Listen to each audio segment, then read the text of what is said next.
really, at slide 3, looked at the foundations of the primary healthcare approach in quite a comprehensive way.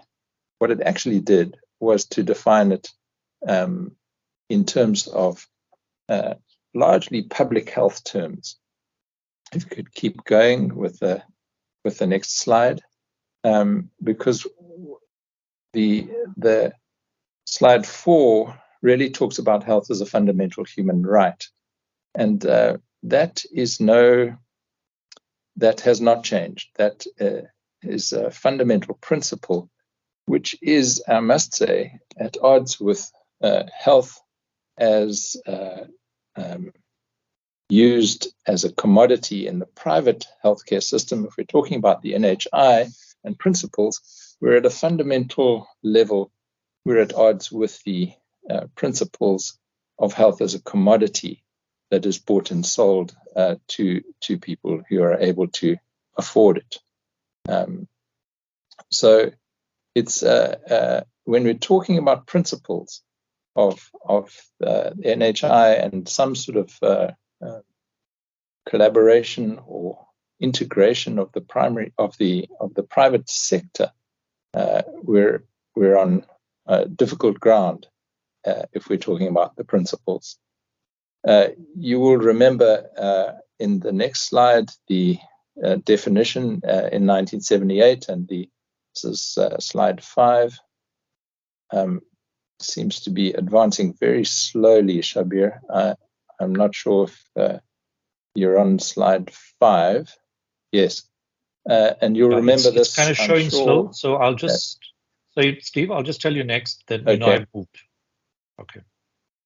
All right. The 3 A's, the acceptable, accessible, and affordable. And those are all very nice words, but the next slide shows the 8 essential elements as defined then, with the following slide really highlighting that treatment and the provision of drugs is a small part of what was envisaged as primary healthcare. Shabir, I'm finding this a bit difficult because I'm still seeing on my screen slide 5. Okay, I'll, if you don't mind, I will read out the slide on which I am, and then you can use your slide set to read off it, and don't worry about what you're seeing online. So I've moved to the principles of primary health care. If you just tell me next, I'll read the title so you know we're on it. Yeah. Next are the elements of essential healthcare. And okay, elements are there. And the following slide just highlights the last 2 as being a minor part of the package, as it were. Now, after Alma Ata, in leading up to the 30th anniversary of 2008, the work to review primary healthcare quite significantly. Sorry, Steve, just give me a second. I think we just need to make sure that somebody is muted. Tabassum, do you mind just doing that for me, Tabassum? Just scroll through the list of people attending and ask them to mute themselves, please. Carry on, Steve. We're on elements still. Okay, and the last 2, the last 2 being a minor part. I really didn't want to spend a lot of time on this, but slide 8 shows what was reconceptualized as primary healthcare, in which it was said that we need it now more than ever. So I'm looking at the 2008 World Health Report. That's what we're on. Which reconceptualized primary healthcare in terms of chapter 3, sorry, the following slide. I mean to go through these quite quickly, Shabir. No problem. Just say next, and I'll tell you where I am. the chapter 3, that one, really put people back in the picture. Yeah, putting people first. And this was quite a significant departure from the idea of primary health care as originally envisaged in 1978. So 30 years later, they're saying, actually, primary care practice is really important. Not just primary care, but all levels of care are important as an entry point for the approach. And then again, 10 years later, the next slide, please.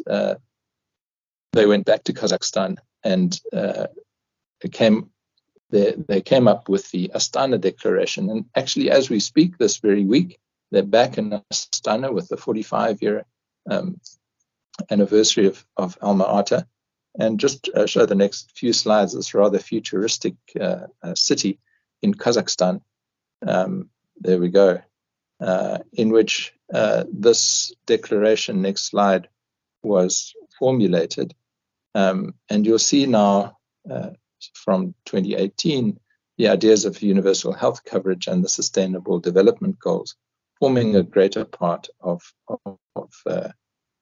the ideas of primary health care. Now, these are important because these are much bigger aspirations in a way than originally envisaged. And in the conclusion of that declaration, you'll see, together we can and will achieve health and well-being for all, leaving no one behind.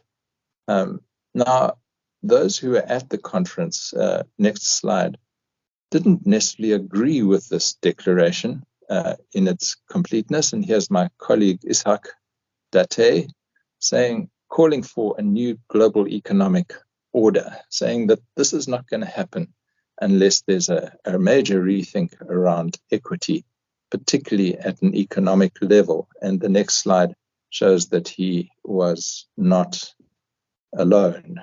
So there was quite a vocal group, next slide, who made quite a noise at this conference, led by David Sanders and others from around the world who felt that the Astana Declaration did not go far enough.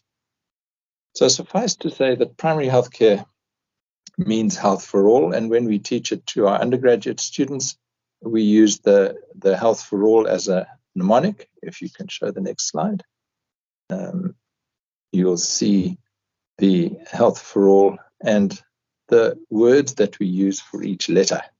Now that's very nice for undergraduate students when they're stuck in an exam and they don't know what to say. They can at least think of one or two of those principles.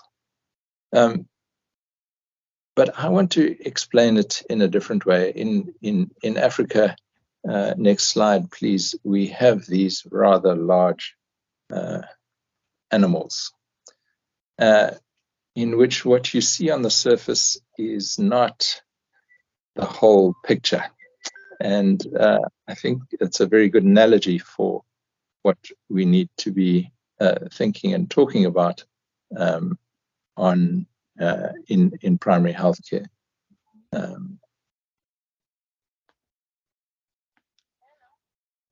Sorry, I'm just trying to get the thing up on my.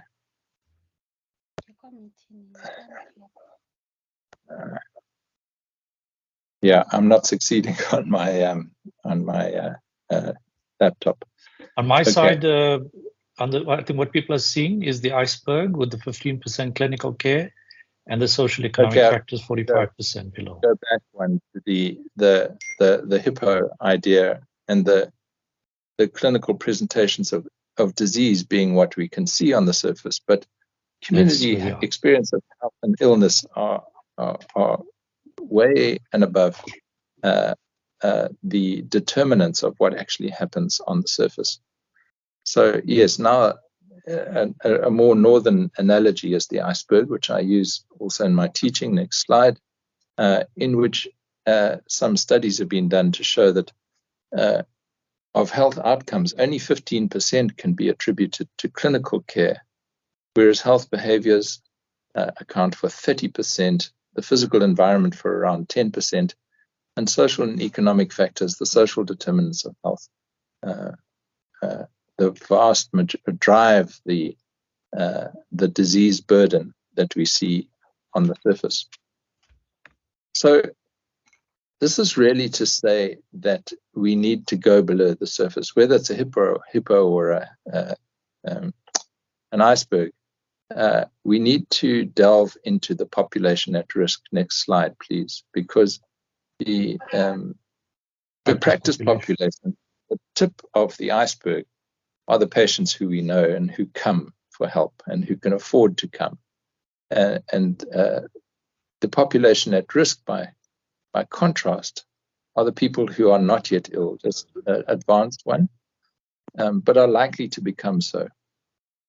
There's sick people who don't present themselves for care, and people who don't know or believe that they need help, people who are scared, who can't afford the transport costs, who rely on somebody else to bring them for care, like children and the elderly, and people who live in remote rural areas. So what we need, next slide please, is going below the surface of clinical care with follow-up and home visits. We need good going health promotion, really quality health promotion that makes a difference. And it is possible to do this. It's not impossible to provide health promotion that actually has an effect. We can do far better at screening and case finding. We can do so much more with outreach, and we ultimately need a whole of society approach to tackle the social determinants of disease. So this has all been done, and we've got a long history of it. Next slide, please. Thanks to these WITS graduates. Thank you, WITS, for Sydney and Emily Kark, who went and worked, next slide, please, in a small place called Pholela, which is halfway between the Drakensberg and the coast, somewhere near Bulwer. And when they arrived there soon after graduating, they built a small clinic, next slide, and it looked like that. It was just a small clinic where they saw patients every day, but what they did in addition was to train up a whole cohort of community health workers who visited homes on a regular basis. And within a initially very small circumscribed area of only 300 families, by visiting them regularly, they managed to address the big problem of their time was kwashiorkor.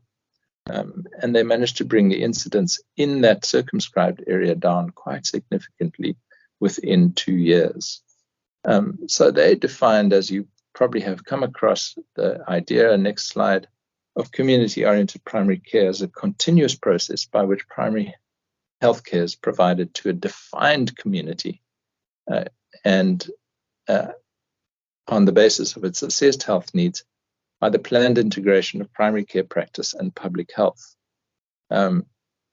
So just advance one slide. I want to emphasize that last phrase, the planned integration of primary care practice and public health. And to come back to that in terms of the bigger picture.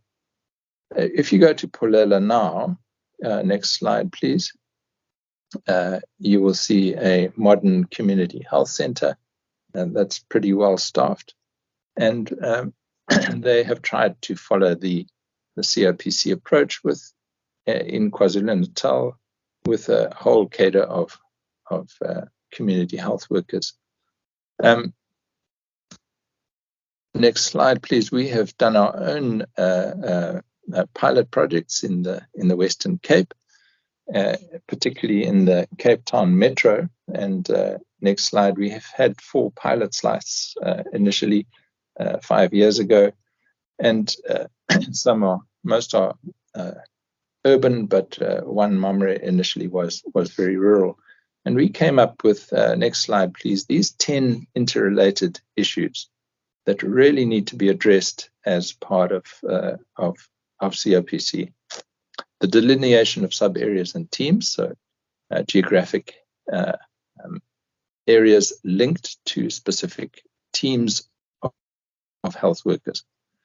Partnerships between the Department of Health and the NPOs, as it happens in the Western Cape, And then facility and community-based teamwork. Now, if you advance one slide, you'll see that I have emphasized that as being particularly important,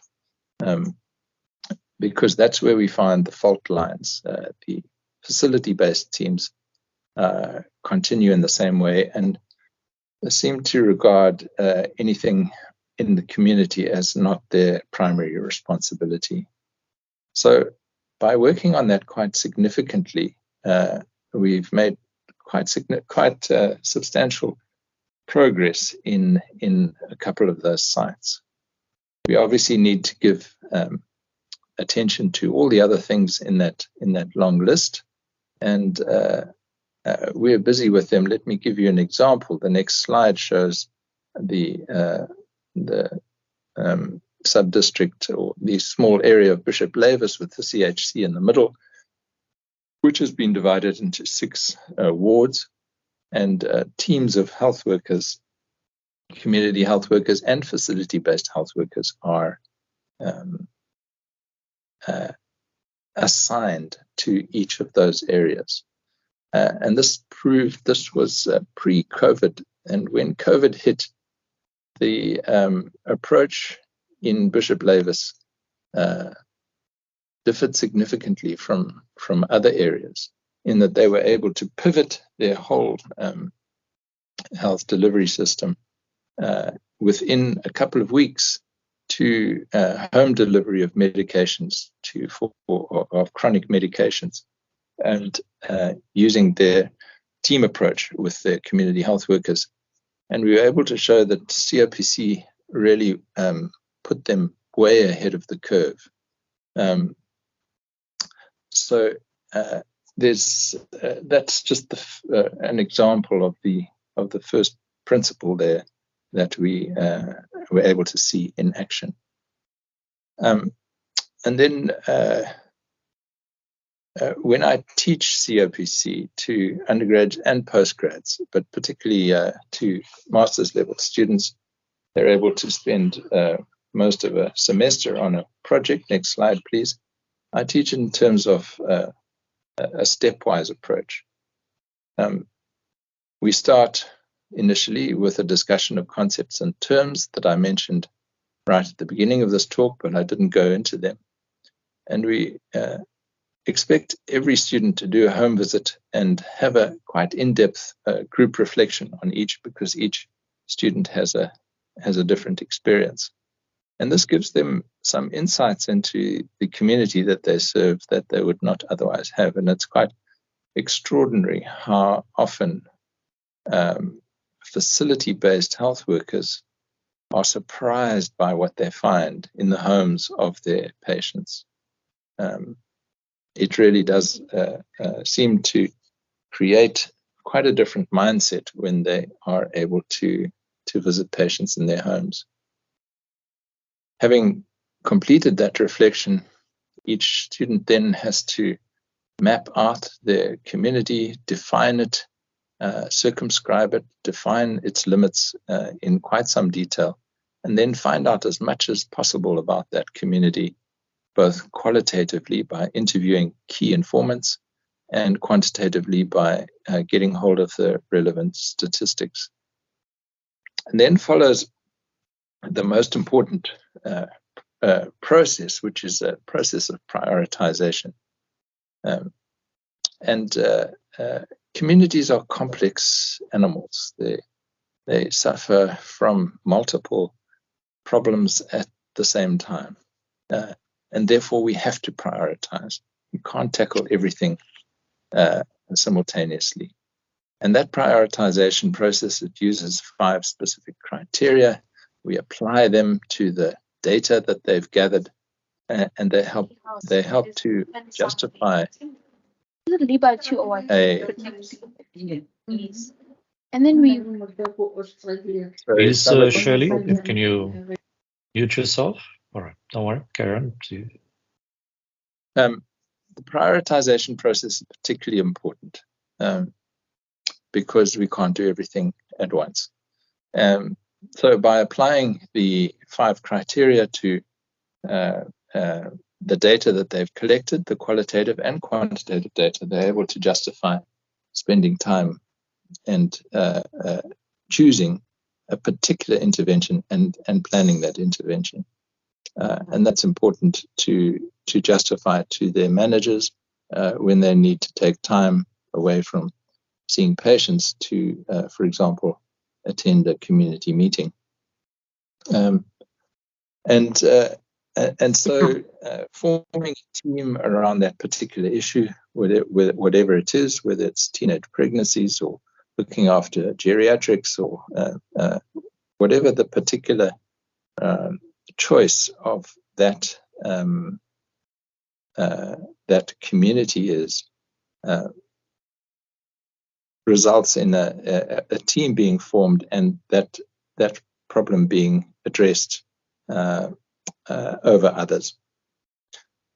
So that's how we lead students into it. But my final slide is really about this this concept of, if you could, let me leave what happened in the COVID pandemic. Maybe we can just wait on that, Shabir. All right, so I stopped there. Okay. Yeah, I think we'll come back to what happened in the COVID pandemic, because there might be a really good, interesting reflection on that in discussion. So let me not that now. Should I advance to the next one? Okay. Yeah, because I want to talk about the black box that sits somewhere between the NHI legislation and Advance 1 and the health service pressures that everybody feels in so many different ways. So the NHI legislation, and I'm not going to quote it all here because I think it's been well quoted elsewhere, is aspirational. It gives broad guidelines, but it really doesn't tell us how to do stuff on the ground. We've got to work that out. And in the meantime, the health service is under enormous pressure from a fiscal point of view, budget point of view, human resources, and also its trust in the health system is pretty low.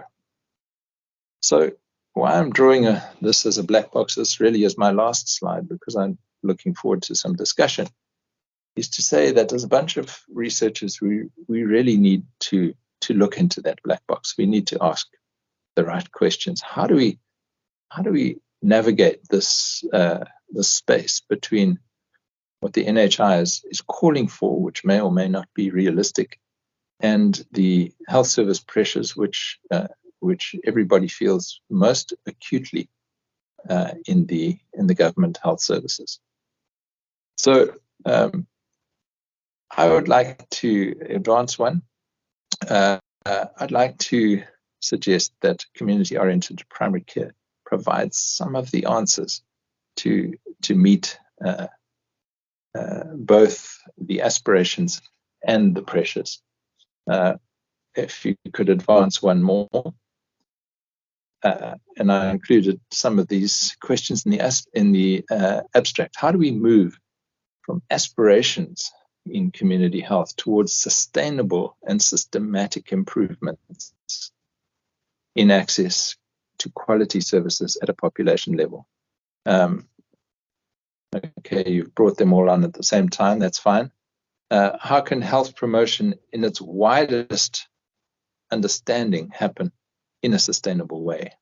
And how do we ensure that those who need the care the most receive it? And how could these actions be incentivized or otherwise sustained? I think these are crucial questions.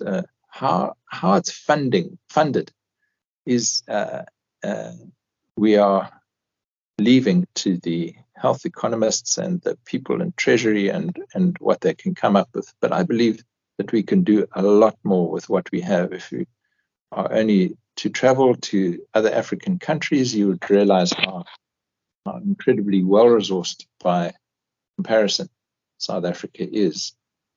but we don't get the bang for the buck that we should.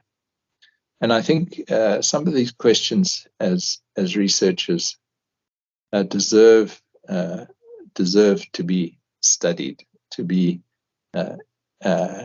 subject to on-the-ground experiment and questioned, because if we merely rely on, if we go with the rhetoric of NHI as a funding mechanism, for example, they talk about a capitation-based system. That's fine. At the end of the day, you get a budget which is either enough or not enough for your needs, but that doesn't necessarily ensure that those who need care the most receive it.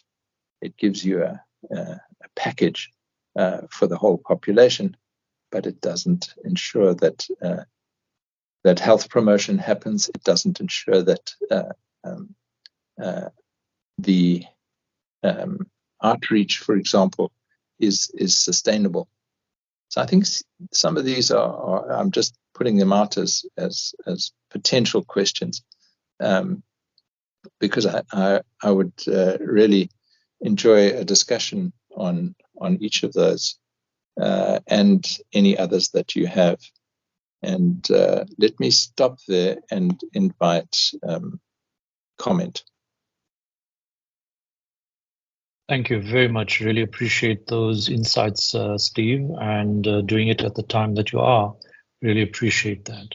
So let's open up for questions and comments. If you don't mind, please picking up your hand, and then we can take them one at a time.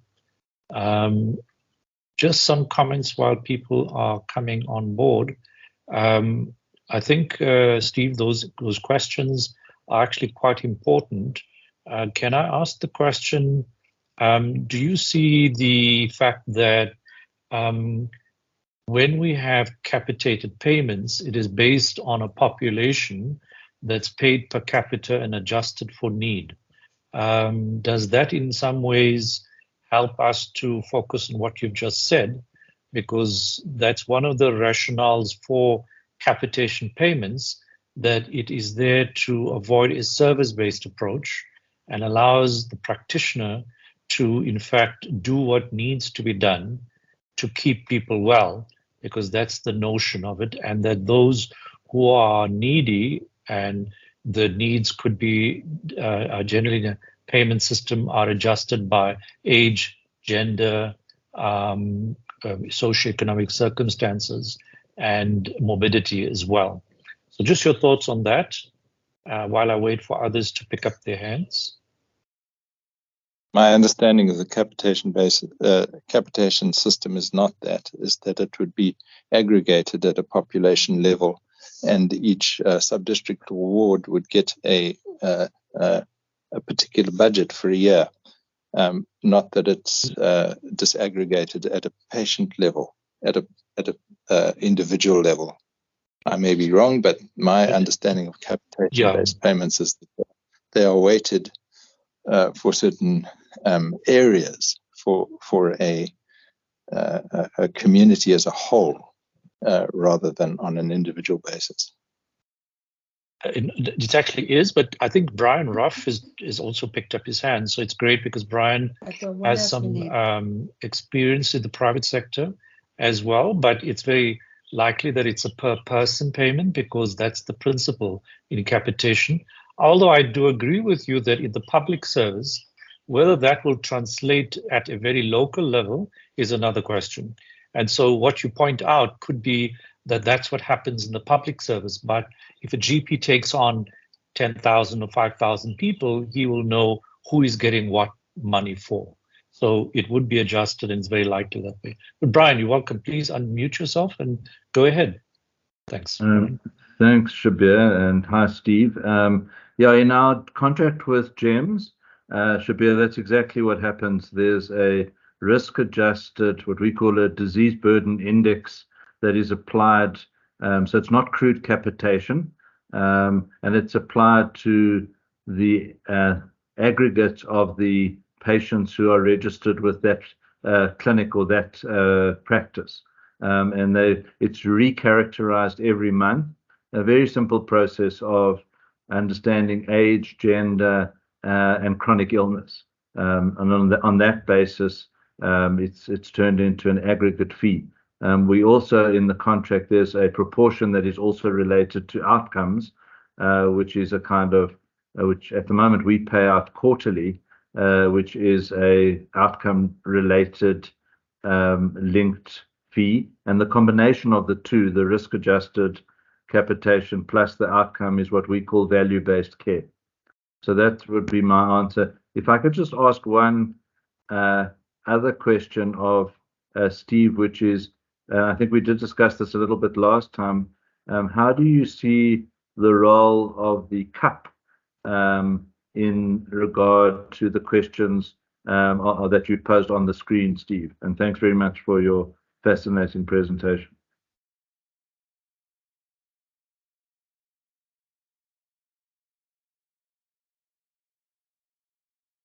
Good, Steve. Just unmuting. Yeah, the issues of the CUP are still fairly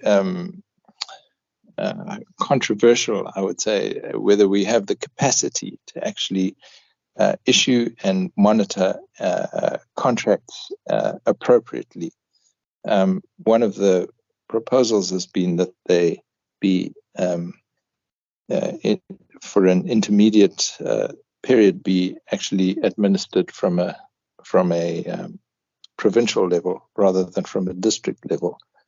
And there's this enormous mistrust of the public purse that monies will be siphoned off. So there's a lot of anxiety around the financial side. The purpose of my talk was not to go into the financial side, but to say that at an operational level, I think there's a lot that we could be doing with the funding that we already have, and that there are some models of care which are showing what we can do with existing funding. So Brian, I'm sidestepping the CUP question because it's sort of it's still to be determined in a way. And I think that if we are going to contract, it has to take into account these questions on the screen. For example, what incentives will there be to actually undertake good quality health promotion? And there are various models in managed care, for example, where that is taken seriously, and where for example, anti-smoking campaigns or whatever are largely successful. We're seeing some very interesting literature around chronic disease, the reversal of diabetes, etc., that if undertaken systematically can actually have a dramatic effect over time. Thank you very much, Steve. Just for those who are, I noted Imungu, Dr. Imungu and Mr. Ntamehlo, I'll come to you now. Just for those who have joined it and don't understand the use of the word CUP, it stands for Contracting Unit of Primary Health Care. And as mentioned in the last presentation on the changes in the legislation or the bill that's in Parliament, it basically stands for, it's part of the National Health Insurance as a decentralized element or structure of payment. Just to mention that in the bill, I sense there's a strong element of public health management within the ideas of the CUP, that there should be a population-based understanding of the morbidity, disease profile needs within a particular sub-district or sub-district geography, and that the contracted parties, public and private providers, have to somehow reconcile themselves with the needs established and the way services function in horizontal and vertical approach. So just to mention that, I think I'll come back to something that I could just mention, but let me go through to Ben and then Klubi and then Daniela. Go ahead, thanks for the comments. Go ahead, Ben. Good afternoon, colleagues, and thank you very much for the opportunity. This is a very, very good presentation and very eye-opening presentation. It's not mine is not a question per se. It's just a reflection to say that one of the recommendations is like we just presented now is a strong stakeholders engagement. And I think as primary FK, as much as as far as we are concerned, we are dealing. I mean, our focus is now diverted into the 24 hours emergency casualties and the MOUs, and we are. It looks like we are neglecting the whole element of the primary FK in terms of screening and the screening issues. And doctors are more focusing on acute and emergencies. And that's the first thing. The second thing is our facilities are overcrowded and we're having a very shortage of staff. And this is leading to the fact that doctors spend less and less time with patients.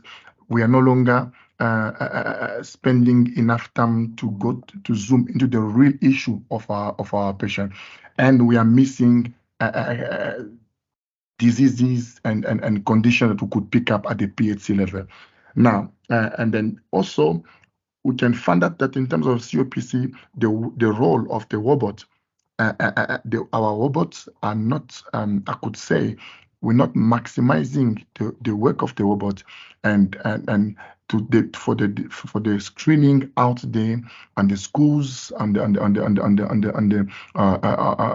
other public places. So I think we need to improve the work of the robot. We need to also work on our staff establishment as PHC. So there are some district facilities where we don't even have a staff establishment. But the head count of the facility doesn't talk to the number of the staff of the staffing of the facility. And these are the issues that when you talk about stakeholder engagement, we need a strong stakeholder engagement, the government and everybody to come to the party to make sure that we staff our facilities to respond to the need of the community. And also in terms of the health promotion, and like I said, we are focusing more and more on emergencies and acute, and we tend to forget the health promotion and things like that. One of the things that we are trying to do in some of our referral meetings in one of the sub-districts is every facility, when we come to the referral meeting, they give us a report on how they're doing health promotion. And we have made of it one of part of the reporting. And it is strengthening the health promotion, and we hope that going forward we will make sure that we are trying to close a certain gap in terms of primary FK level. Thank you very much. That was my observation. Thank you very much. Thank you very much, Ben. Useful observations. Steve, your response to that? Yeah. Maybe we carry on. Go for it. Yeah, go ahead. I think that every clinical health worker should have, as part of their job description, a community-based project. Every single health worker needs, every nurse practitioner, every medical officer, every family physician must be able to account for a particular community project within their area that they are actively involved in, and give updates to their line manager. That's what I mean by a sustainable and incentivized approach, rather than if you feel like it, which is the situation at the moment.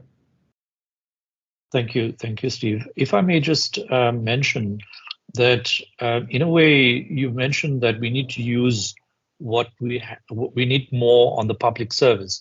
In a way, what Ben has raised is the problem, that the current public service and the way things are managed is not optimal.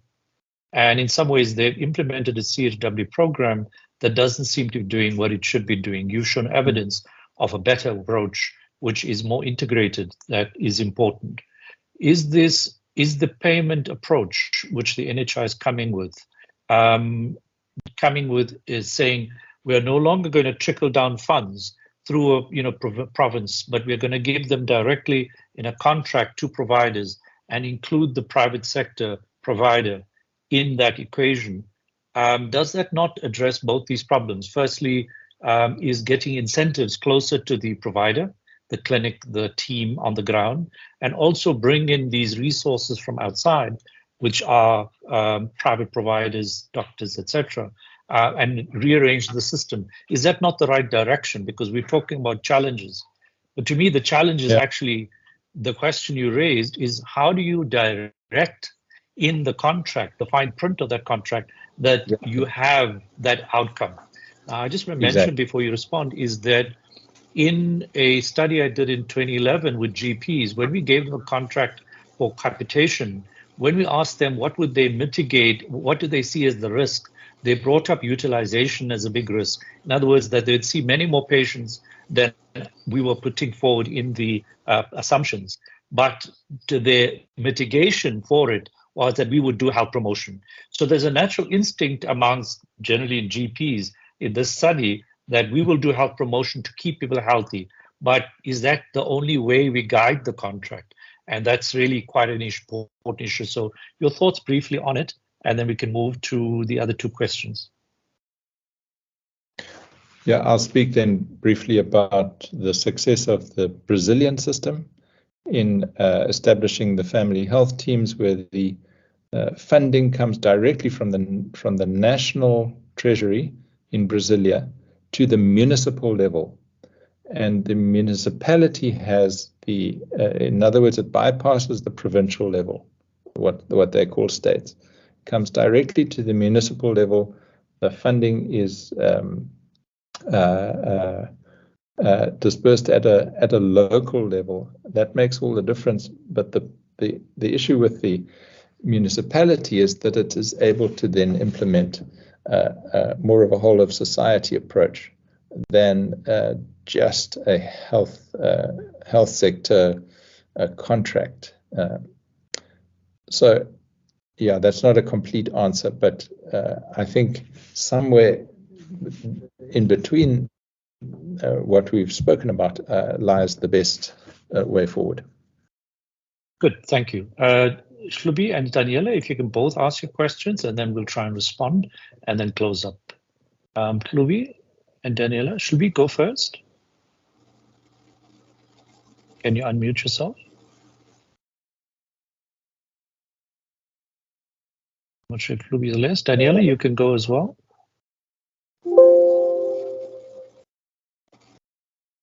Good afternoon. Thank you very much. So I'll just make a comment first before I ask my question, which is about taking our time to just look at the importance of care coordination, especially with the comment that was made about how do we do with what we've got.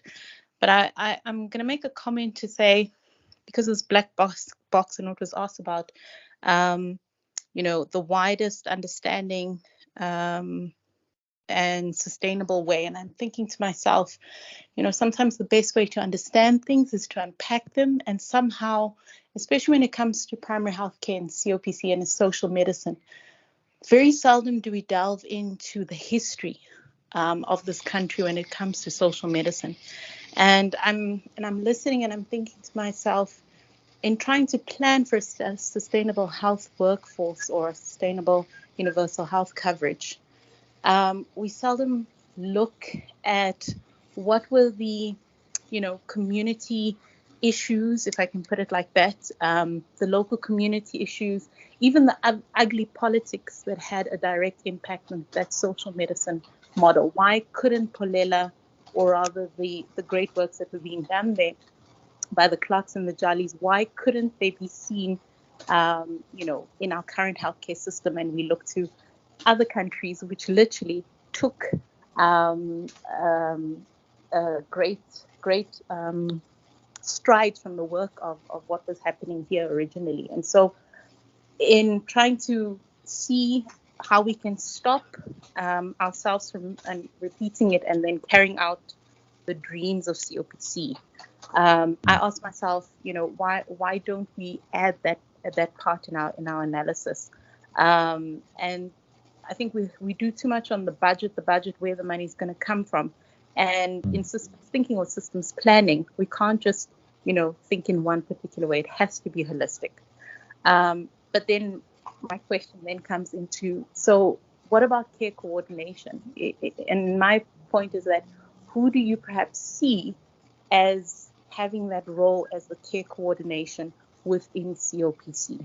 Is it, who would be the ideal person at that care coordination role? So there's thanks for your comments, Danielle. I couldn't agree more. The political and commercial determinants are overwhelming. It's not just the political determinants; it's the commercial determinants that feed us food that is unhealthy, and push alcohol and cigarettes, for example. That's with regard to your comment. In terms of care coordination, there are some quite useful references about team leadership. We tend to look to doctors to provide the leadership, but it doesn't necessarily work best, and it really depends on who the best leader in the team is. I can say that where an active family physician has been given an oversight role, they have certainly made a difference, but it does depend on the individual. So there's no reason why a nurse practitioner, a clinical associate, somebody who has the leadership capacity should not take the role of team leadership in COPC. And there are power issues here. There are hidden issues that we cannot ignore, particularly in the hierarchy of the health professions, that we really need to take seriously. But I've seen good examples of leadership from all sorts of different sectors in professions in the health sector. Thank you very much, Steve. Comment from Hlubi, or question? And Daniela, I'm not sure if that's the old hand. Go ahead, Hlubi. Okay, thank you very much for such a good presentation. My comment is around the payment method of capitation. In my view, capitation payment method, it does not provide an incentive for oversupply of healthcare services, and rather it does incentivize providers to undersupply healthcare services. And it may also cause the providers to sacrifice the quality of healthcare. And in that, I just want to understand what are the mitigating factors that we are putting in place to mitigate behaviors that are like cream skimming, where providers might be favoring enrollment of patients who are less sick, because of lack of incentives. How do we mitigate behaviors such as cream skimming, particularly for private providers? Because I understand in government, patients will have a choice of going, it can be mixed pool of patients, but for private providers, how do we mitigate the behavior of cream skimming, where providers can only enroll less sick patients? Steve, do you want to respond? You have to contract on the basis of a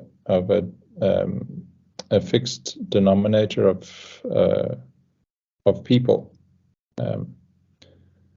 So you have to craft contracts in terms of the health of a given population, however big that is, whether that's 5,000 or 10,000 people, so that nobody is left behind, so that we really can talk about the health of all and not just those who manage to make it through the door, or manage to afford to get through the door because of the transport costs that are incurred. So we need contracts that look at the whole denominator of a given population, however big or how small that is. If I may just quickly contribute, Itlubi, you're very right that it is the moral hazard is to underservice. That's why most capitation systems are not strictly capitation, even though they start as simple capitation. They involve adjustments. Adjustments meaning that if a person's young, they get paid less. It's an adjustment for that. If they have less morbidity, they get paid less. So it's not. It tries to address that problem of selection, cream skimming. It is not a complete. There is not the evidence suggests that it does not account for the full variation systems like that. But the other question you raise is there ways in which you can get underservicing? That is why in terms of payment system, capitation also is blended. So you try to find ways in which things where the incentive is not big enough to deal with, like family planning, immunization, you tend to use fee-for-service approaches for that. Or you might use performance in addition. Some elements you might be used, what you call is, budgets, depending. But the tendency is, of course, with capitation to underservice. That is why performance management is looking at outcome. You heard that from Brian.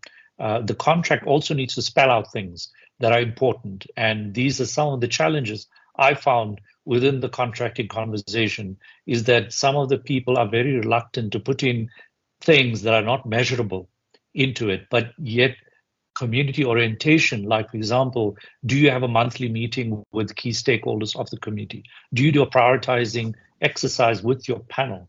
These become things that you can put into a contract, but you have to ask yourself, how do you measure it? And when I was involved with the National Treasury discussion, the consultants from abroad are very familiar with the run-of-the-mill stuff. But when I brought this up, they were very reluctant, saying, who's going to go and check on minutes of meetings? I said, well, it doesn't need a minute. What we do is we say, listen, those monthly, the practice should put out a health promotion plan annually, which should have the prioritizing and data of the last year gathered and the plan that the community were agreed to over the following year. And that community whoever's empaneled in that particular population, whether it's 2,000, 10,000.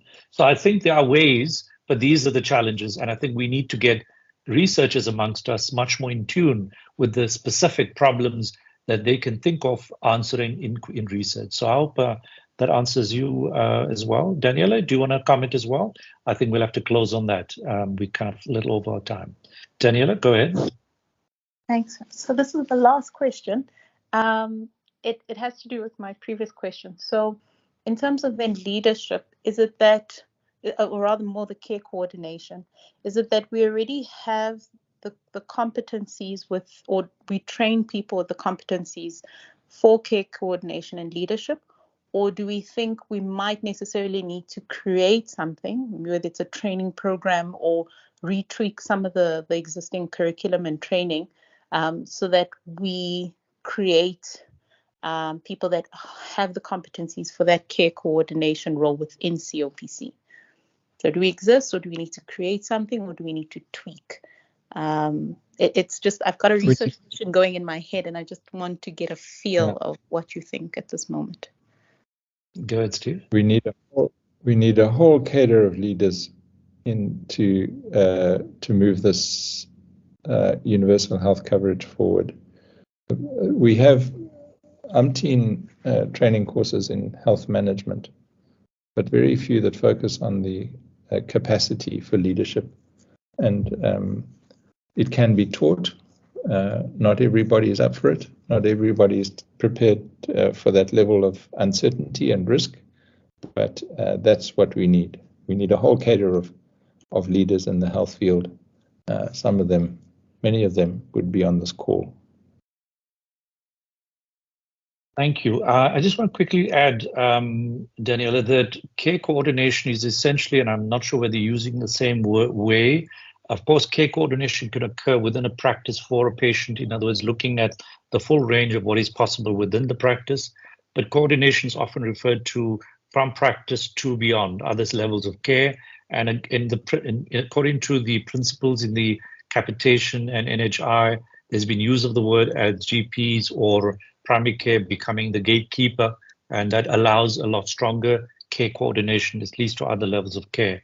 I think the question you ask is, can the system be supporting care coordination? And I think these are going to have to become part of the details of the way in which contracting occurs, as well as the way in which coordination of the system, which the CUP sort of talks of, whether it's the CUP or it's the DHMO at that local level. These are questions that are important. How do we get the sort of coordination between different providers, where at the moment it's going to be rather simplistic coordination? So that is a really complex topic you've just raised now.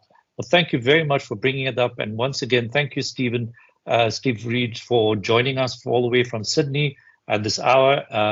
Thank you all for attending. It's an amazing turnout. And I think like this, we will have very interesting discussions on a monthly basis, very acutely focused on what exactly are the issues in terms of primary health care, especially COPC in the NHI, and trying to link the dots between the two and finding ways to develop research questions that we think will add value to the process as we unfold them. So as I mentioned earlier on, please go to the website profmusa.com, look at the research, the NHI COPC for NHI menu, and please do join us again in a month. Thank you all very much. Go well, Steve. Enjoy the rest of the conference. Great to see you and everyone else here. Bye-bye, everyone.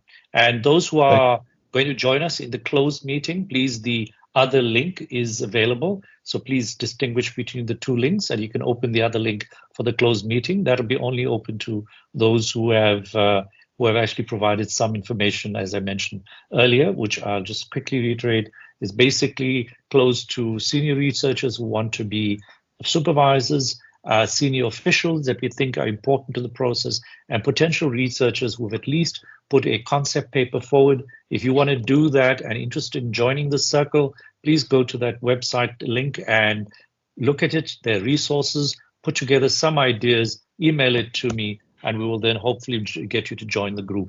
But we want to have a committed group of researchers looking at the questions. So thank you all very much.